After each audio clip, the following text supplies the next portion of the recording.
ପୁରୀରେ କରୋନାର ପ୍ରାଦୁର୍ଭାବ ଯୋଗୁଁ ଆମେ ଦେଖିପାରୁଛୁ ପୁରୀ ବସଷ୍ଟାଣ୍ଡ ଠାରୁ ଜଗନ୍ନାଥ ମନ୍ଦିର ସମୁଦ୍ର ଚାରିପଟେ ପୋଲିସ ମାନେ ଲୋକମାନଙ୍କୁ ସଚେତନତା କରୁଛନ୍ତି ଓ ସଚେତନର ବାର୍ତ୍ତା ଦେବା ପାଇଁ ସେମାନେ ନିଜ ଦେହରେ ପୋଷ୍ଟର ମାରି ଲୋକମାନଙ୍କୁ ସଚେତନ କରୁଛନ୍ତି। ନିଜ ଘରକୁ ଯାଆନ୍ତୁ, ଘରେ ରୁହନ୍ତୁ।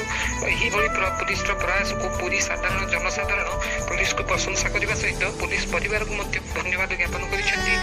ପୁରୀରୁ କ୍ୟାମେରା ପର୍ସନ ପ୍ରକାଶ ତରାଇଙ୍କ ସହ ଅଭିଜିତ ମହାପାତ୍ର, ଓଡ଼ିଶା କ୍ରାନ୍ତି।